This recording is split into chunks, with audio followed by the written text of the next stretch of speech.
Hello दोस्तों, स्वागत है आपका पर्सनालिटी डेवलपमेंट के ऑडियो पॉडकास्ट में। आज हम चैप्टर तीसरे को ही कंटिन्यू करेंगे। तो चलिए शुरू करते हैं। ऐसा व्यक्ति के साथ ही नहीं बल्कि स्थान के साथ भी होता है। आप मंदिर में जाकर शांति का अनुभव करते हैं, लेकिन जुआ घर में जाने पर, बार में जाने पर आपको कभी वह शांति नहीं मिलेगी। वहाँ के अनुभव बिल्कुल दूसरे ही होंगे। होता यह है कि हम जिस भावना के साथ जहाँ जाते हैं, उसी भावना से जुड़ी तरंगे वहाँ के वातावरण में व्याप्त हो जाती है। व्याप्त इन्हीं तरंगों को हम महसूस करते हैं। इसलिए मंदिर हमें सुकून चाहता है, जबकि मदिरालय हमें उत्तेजित करता है। स्मशान हमारे अंदर वैराग्य की भावना जगाता है, तो खेल के मैदान को देखते ही हमारा शरीर उचकने लगता है। यह सब जो होता है वह विचारों से निकलने वाली किरणों के जमाव के कारण ही होता है। अब तो इस बारे में इसलिए भी कोई संदेह नहीं रह गया है, क्योंकि ऐसे कैमरे आ चुके हैं जिससे शरीर के बाहर मौजूद आभामंडल की तस्वीर ली जा सकती है और उसके आधार पर बीमारियों का इलाज भी किया जाने लगा है। क्या आपने व्यक्तित्व को निखारने के बारे में इस वैज्ञानिक तथ्य से कोई महत्वपूर्ण सूत्र आपके हाथ लगा? मुझे पूरा विश्वास है कि यह तो अच्छी तरह आपकी पकड़ में आ ही गया होगा कि यदि हमें अपने व्यक्तित्व से किसी दूसरे को प्रभावित करना है, उसके मन में अपने प्रति अच्छी भावना पैदा करनी है, तो सबसे पहले हमें अपने विचारों को शुद्ध करना होगा। उन्हें सात्विक बनाना होगा, उन्हें अच्छा और उदार बनाना होगा। तभी हमारे विचारों से प्रकाश की ऐसी प्रभावशाली किरणें निकलेंगी जिनमें सामने वाले को हमारे प्रति सम्मोहित करने की ताकत होगी।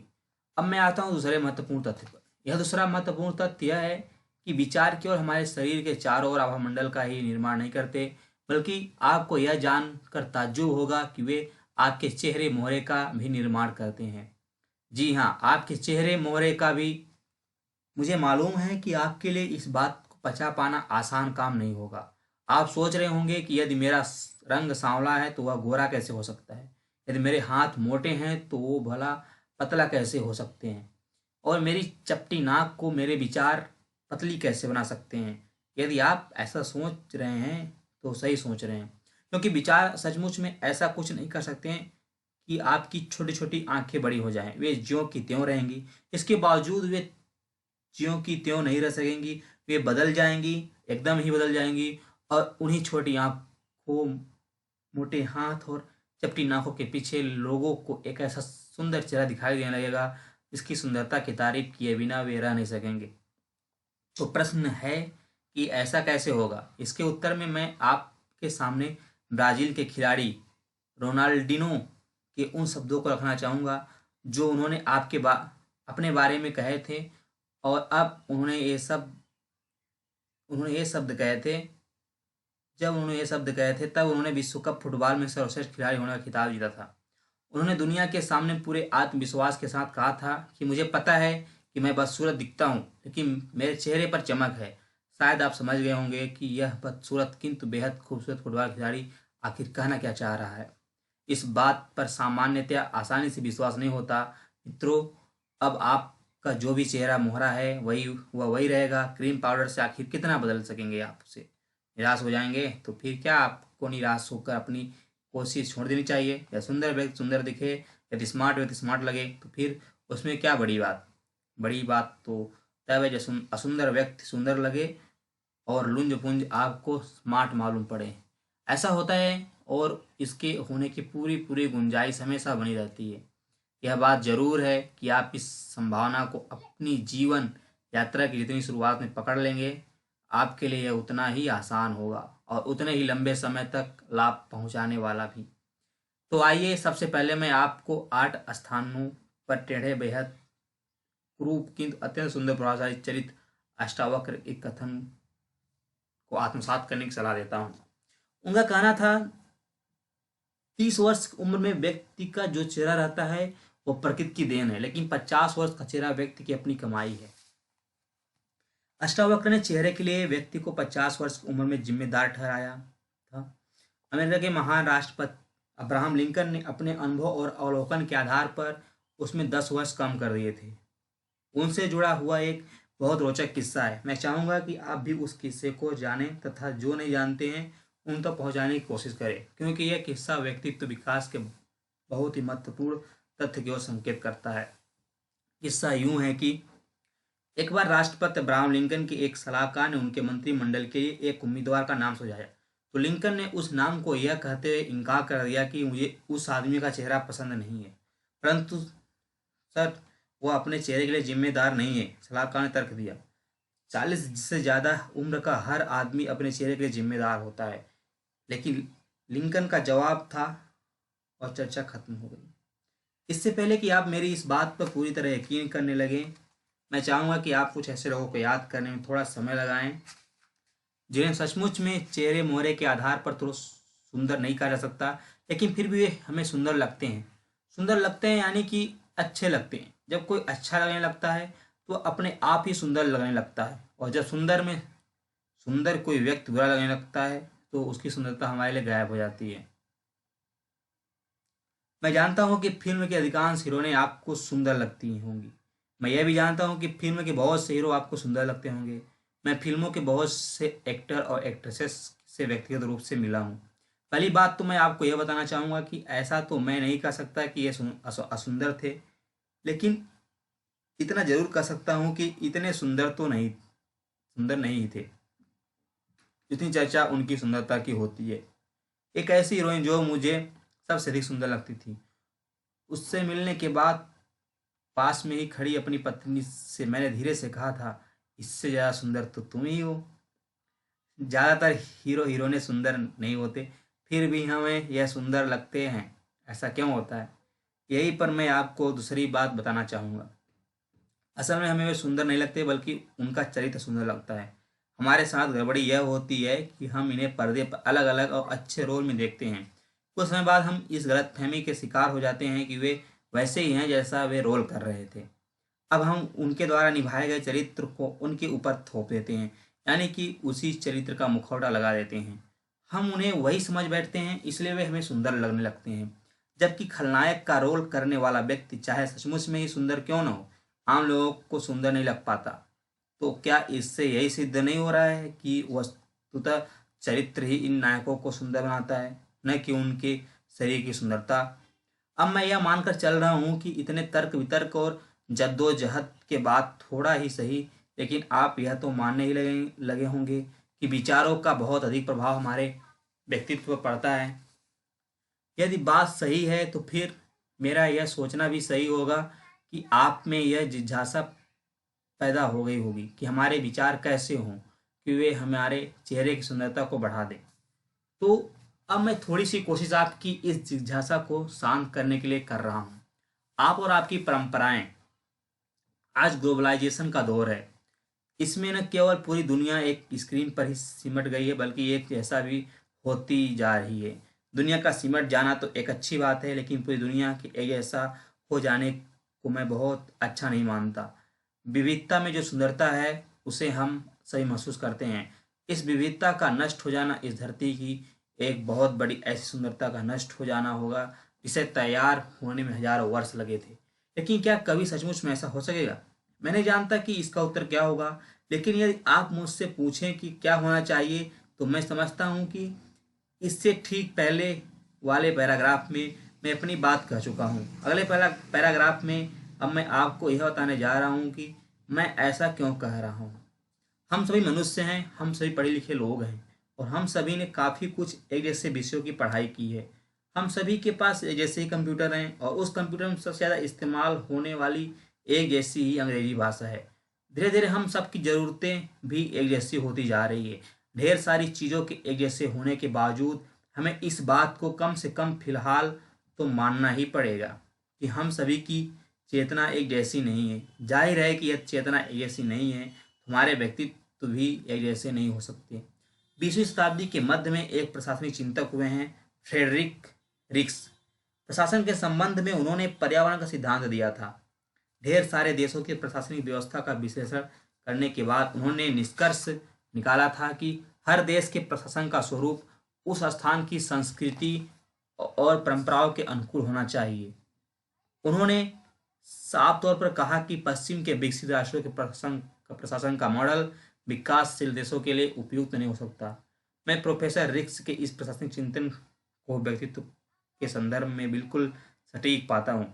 इस रूप में कहा जा सकता है कि पश्चिमी राष्ट्रों के लिए जो बात और व्यवहार व्यक्तित्व के श्रेष्ठ तत्वों का आधार हो सकती है, वही बात और व्यवहार हमारे यहाँ अशिष्टता और बदमिजाजी मानी जा सकती है। इस बारे में मैं आपको एक दो सच्ची घटनाएं बताना चाहूँगा। जब मैं दिल्ली में था और राष्ट्रपति जी के निजी सचिव के रूप में काम कर रहा था, मेरे पास मेरे अपने शहर का परिचित एक लड़का आया जो पिछले 10 साल से दिल्ली में ही रह रहा था। उसकी नौकरी छूट गई थी और जाहिर था कि वो नौकरी की तलाश में था। प्रमुख उद्योगपति जी सिंघानिया मेरे परिचित थे और उस समय वे आईआईटी कानपुर के चेयरमैन भी थे। मैंने फ़ोन पर उन्हें उस लड़के के बारे में बताया और उसकी तारीफ करते हुए उसे नौकरी पर रखने का अनुरोध किया। फिर मैंने उस लड़के से कहा कि सिंघानिया जी तुमसे बात करना चाहते हैं। लड़के ने रिसीवर थामने के बाद पहला शब्द हेलो मिस्टर सिंघानिया, यह सुनते ही मैं अंदर से कांप गया। स्पष्ट था कि उन दोनों ने आपस में बातचीत करने में 1 मिनट से भी कम समय लगाया और लड़के ने फ़ोन मेरे हाथ में थमा दिया।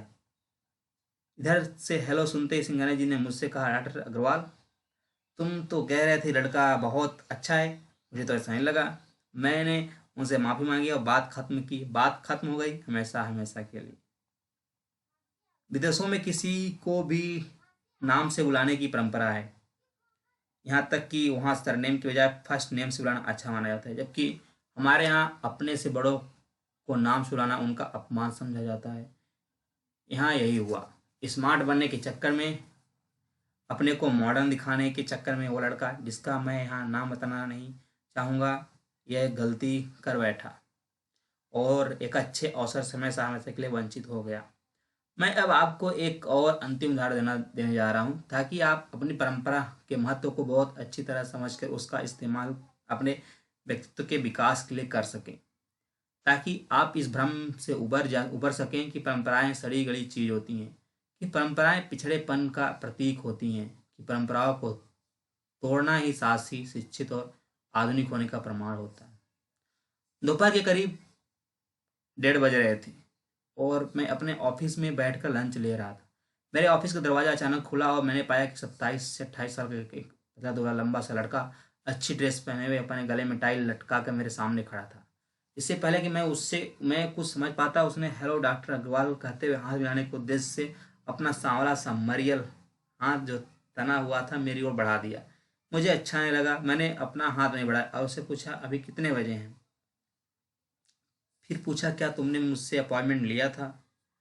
फिर मैंने उससे पूछा, किसी भी सरकारी ऑफिस में यह समय किसके लिए होता है? चूँकि मैं लंच ले रहा था इसलिए उसे बताने में कोई दिक्कत नहीं हुई कि यह लंच का समय है। अंत में मैंने उससे यह शिक्षा देते हुए, जो कि उससे उसके मैनेजमेंट इंस्टीट्यूट ने नहीं दी थी, खाली हाथ लौटा दिया कि हाथ मिलाने के लिए पहले हाथ बढ़ाने का अधिकार सीनियर का होता है। वह अपना सा मूड लेकर चला गया। आप समझ गए होंगे कि उसके साथ यह जो कुछ भी घटा, उसके केंद्र में यही बात थी कि वह स्मार्ट ही नहीं बल्कि वह स्मार्ट बन रहा था। उसे मालूम ही नहीं था कि वह न्यूयॉर्क में नहीं भोपाल में था। यही उसका संकट था और मैं समझता हूँ कि यदि उसने उस दिन की घटना से सीख नहीं ली होगी तो उसका यह संकट अभी तक बरकरार होगा। आप बड़े बड़े लोगों की ओर निगाहें उठाकर देखिए और समझने की कोशिश कीजिए कि उनके व्यक्तित्व के सबसे ताकतवर तत्व क्या हैं। आपको इसे समझने में ज़्यादा मेहनत नहीं करनी पड़ेगी। हो सकता है कि आपको अपनी भाषा, अपनी मातृभाषा बोलने में शर्म आती हो, क्योंकि आपके दिमाग में यह भर दिया गया है कि आपकी अपनी भाषा हीन भाषा है और अंग्रेजी सर्वश्रेष्ठ भाषा है। आपको अपने पहनावे बेकार लगते हो, अपने खान पान के तरीकों के आप गंवारू समझते हो, किसी के पैर छूना आपको गुलामी की भावना का अवशेष दिखाई देता है, लेकिन क्या इन सबके विरुद्ध खड़े होकर आप अपने व्यक्तित्व की रीढ़ की हड्डी को कमजोर नहीं कर देते? इससे पहले कि आपके मन में अपनी ही परंपराओं की ताकत का एहसास हो, मैं चाहूँगा कि आप खुद इसको अनुभव करें। मैंने इसका अनुभव किया है। मुझे याद है कि जब लता मंगेशकर दादा साहब फाल्के पुरस्कार लेने के लिए मंच पर गई थी, तो पहला काम तो उन्होंने यह किया था कि अपनी चप्पल मंच के नीचे उतारी। दूसरा काम यह किया कि अपने पाँव को मंच पर रखने से पहले दोनों हाथों से मंच को प्रणाम किया। इसे हम लोगों ने देखा और टीवी पर सारी दुनिया ने देखा। अब आप स्वयं बताएं कि इस घटना ने स्वर्ग साम्राज्य के व्यक्तित्व को बड़ा बनाया या छोटा। हो सकता है कि आपका उत्तर मुझे थोड़ा अलग हो, इसकी अपेक्षा मैं आपसे कर रहा हूँ। आप कह सकते हैं कि लता मंगेशकर की बात भला क्या है, वे तो खुद में इतनी बड़ी हो चुकी हैं कि अब वे जो कुछ भी करेंगी सब उसी की तारीफ करेंगे। आप गलत नहीं कह रहे हैं, लेकिन यह जरूर है कि आप इस बात को सही तरीके से समझ भी नहीं रहे हैं। सही बात यह है कि वे जो इतनी बड़ी हुई हैं वह इसलिए हो सकी क्योंकि उनकी अपनी जड़ें अपनी परंपराओं में थी। उनके व्यक्तित्व को जो रस मिलता था, जिसने उनके व्यक्तित्व में रच बसकर उसे पुख्ता बनाया, वह उनकी अपनी जमीन से आया था। जब आप अपनी परंपरा के सकारात्मक और समृद्ध तत्वों से जुड़कर अपने व्यक्तित्व को आगे बढ़ाते हैं, तो इससे जो व्यक्तित्व बनता है वही संपूर्ण व्यक्तित्व कहलाता है। कंप्लीट पर्सनैलिटी, आपने एक शब्द सुना होगा, स्प्लिट पर्सनैलिटी। इससे विभाजित व्यक्तित्व कहते हैं, विखंडित व्यक्तित्व कहते हैं। जब एक ही व्यक्ति दो भागों में बढ़ जाता है और उसके ये दोनों भाग एक दूसरे से मैच नहीं करते, तो ऐसा व्यक्तित्व विखंडित व्यक्तित्व कहलाता है। ऐसे विखंडित व्यक्तित्व वाले व्यक्ति की चेतना तो परंपराओं से बनी हुई होती है, लेकिन उसके मस्तिष्क में अपनी इस चेतना के प्रति विरोध और हीनता का भाव भरा होता है। एक व्यक्तित्व चेतना को समेटे हुए है तथा दूसरा व्यक्तित्व मस्तिष्क को समेटे हुए है। जब भी मौका मिलता है ये दोनों आपस में टकरा कर उसे कमजोर बना देते हैं। जब भी मौका मिलता है इन दोनों में खींचातानी होने लगती है और व्यक्तित्व का असर कम होने लगता है। आप खुद सोच कर देखिए कि जहाँ अंदरूनी तौर पर इतने टकराव होंगे, जहाँ अंदरूनी तौर पर इतनी खींचातानी होगी, वहाँ अंदर से किस तरह की किरणें निकलेंगी और व्यक्तित्व पर उनका असर किस प्रकार का होगा। मेरा निवेदन है कि आप अपनी समझ परंपराओं से नाक भौना सिकोड़े। हाँ, उनकी सड़ी गली चीज़ों से जरूर मुक्त हो जाए। यह जरूरी नहीं है कि आप मरी हुई परंपराओं का बोझ लाद कर चले। यह भी जरूरी नहीं है कि सब कुछ का बोझ लाद कर चलें। देखें कि उनमें से कौन कौन सी अच्छी बातें हैं, या देखें कि उन अच्छाइयों में से कौन कौन सी आपके काम की हैं। इन्हें देखने और परखने का सबसे अच्छा तरीका और सबसे अच्छा पैमाना यह है कि जिनको करने से दूसरों को अच्छा लगता हो, जिनको करने से दूसरों को खुशी मिलती हो और जिनको करने से दूसरों का सम्मान बढ़ता हो, वे अच्छे होते हैं। इसे जान लेना चाहिए, ये आपके व्यक्तित्व को चमकदार बनाएंगे। कैसे हो हमारे विचार?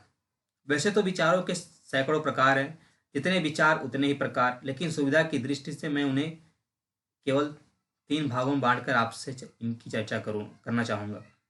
विचारों के 3 भाग हैं, सकारात्मक विचार, नकारात्मक विचार और सही विचार।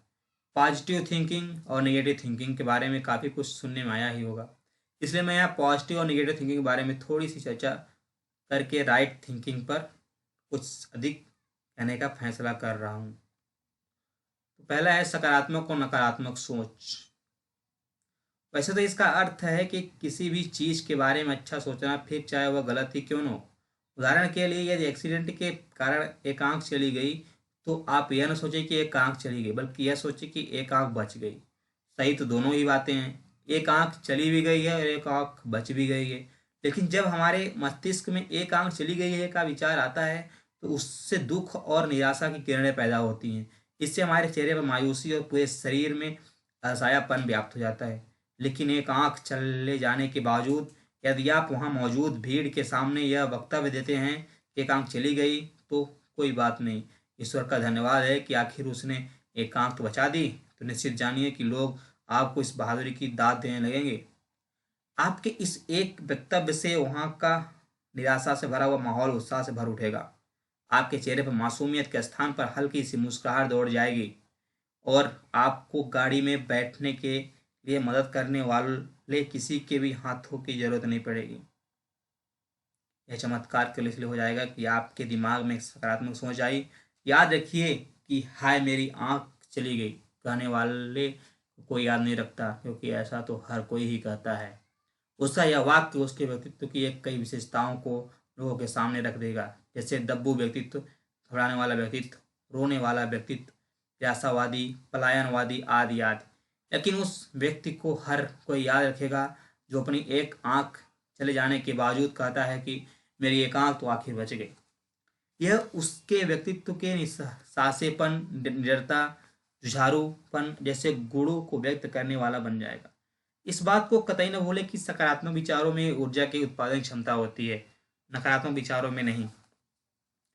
नकारात्मक विचार तो उल्टे तो ऊर्जा हमारे पास रहती है, उसको शोषित करके हमें कमजोर बना देते हैं, संघर्ष करने की हमारी क्षमता को कम कर जाते हैं, हमारा मन और शरीर शिथिल पड़ने लगते हैं और अंत में हमसे यह घोषणा करवा देते हैं कि भाड़ में जाए।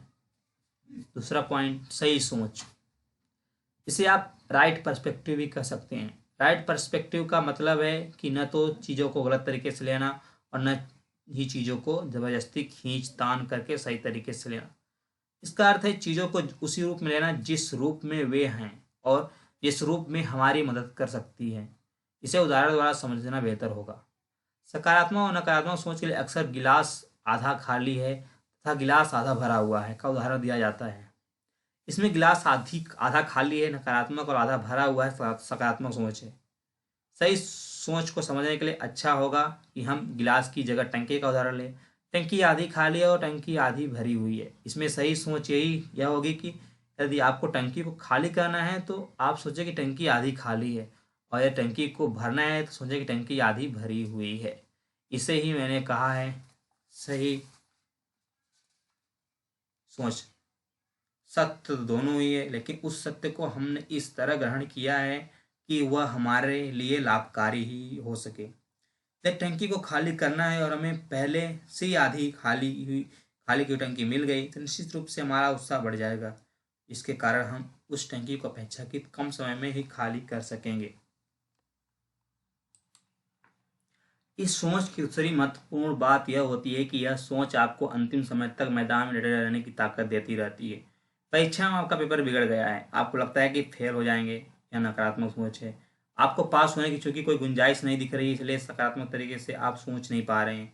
आखिर इतना आसान थोड़ी ही ना है सकारात्मक तरीके से सोच पाना। लेकिन यदि आप सही सोच वाले व्यक्ति हैं तो आपके मन में यह विचार आना चाहिए कि जो होगा देखा जाएगा, मैं अपनी तरफ से तो अच्छे से अच्छा करने की कोशिश करूंगा। जैसा ही आप ये सोचेंगे वैसे ही पास और फेल होने का द्वंद्व समाप्त हो जाएगा और आप अपने मैदान में छुट्टी की घंटी बजने तक डटे रहेंगे। मेरी बात माने, अभी आपकी उम्र कम है, यदि ज़्यादा भी है तो कोई बात नहीं, आप सही सोचना शुरू कर दें। शुरुआत धीरे धीरे करें। एक दिन में एक ही सोच आप पाएंगे कि कुछ ही समय बाद यह आपकी आदत बन गई। कुछ वर्षों बाद यही आदत आपकी सबसे बड़ी ताकत बन जाएगी। जी हाँ, सबसे बड़ी ताकत। यदि मैं इसे सबसे बड़ी ताकत कह रहा हूँ तो यूं ही नहीं कह रहा हूँ। मेरे कहने के पीछे एक सच्चाई है, जीवन की एक जबरदस्त सच्चाई। आप कुछ लोगों को बहुत ज़्यादा चाहते हैं और कुछ लोगों को चाहना तो दूर, उनसे बिलखते रहते हैं। मुश्किल बात तो यह है कि जिन्हें आप बहुत चाहते हैं उनसे दूसरे लोग बिलखते हैं, और जिनसे आप बिलख रहे हैं उन्हें दूसरे लोग चाह रहे हैं। ऐसा तो नहीं होता कि आप जहर पीना नहीं चाहते और दूसरे उसे पीना चाहते हैं। ऐसा तो नहीं होता कि आपको फल अच्छे लगते हैं तो दूसरों को बुरे लगते हैं। जब इनके साथ ऐसा नहीं होता तो फिर आदमी के साथ ऐसा क्यों होता है? यहीं पर सही सोच आपकी मदद करती है। आदमी हमें अच्छा बुरा अपनी सोच के अनुसार लगता है। यह ठीक है, कुछ लोग बुरे होते ही हैं, लेकिन मित्रों, मैं आपको यह बात बता रहा हूँ कि यदि आपने अपनी सोच सही रखी तो विश्वास कीजिए कि वो पूरा आदमी दुनिया के लिए चाहे कितना ही बुरा क्यों न हो, वह आपके लिए बुरा नहीं होगा। आमतौर पर तो हम जिन्हें भला और बुरा समझते हैं वो अपनी सोच के अनुसार समझते हैं, और उसके प्रति हमारी जो सोच बनती है वह इस आधार पर बनती है कि वह हमारे लिए कितने काम का है। यदि अधिक काम का है तो वह अधिक अच्छा है, यदि किसी काम का नहीं है तो हमारे लिए दो कौड़ी का है, और यदि वह हमारे लिए नुकसानदेह हो सकता है तो हमारे लिए बुरा है।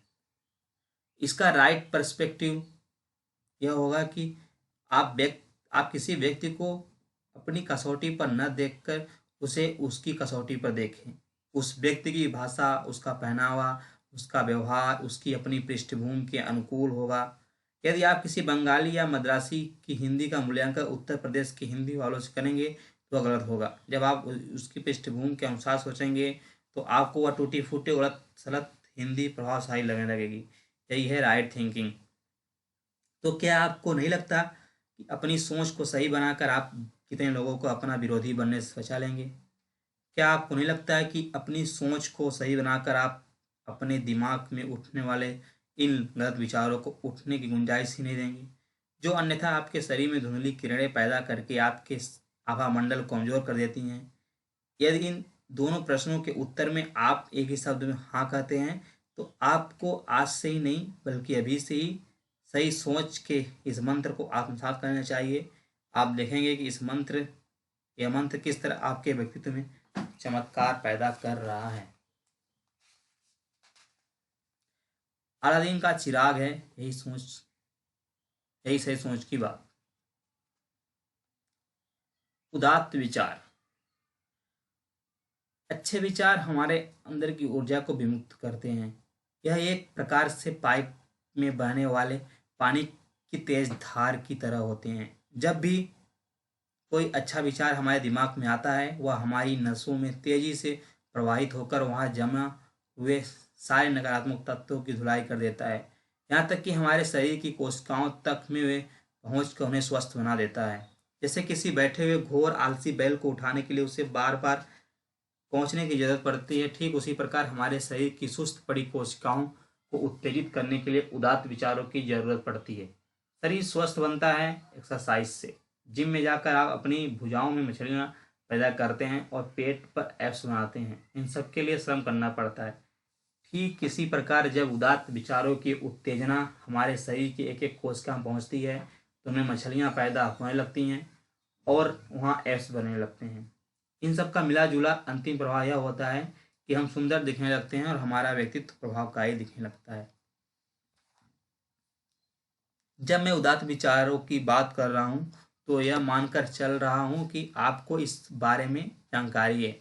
बच्चों ने सुनी गई दुनिया भर की कहानियां, नैतिक शिक्षा की किताबें और बड़े बूढ़ों की सीखों में यही बातें बताई गई हैं कि उदात्त विचार क्या होते हैं।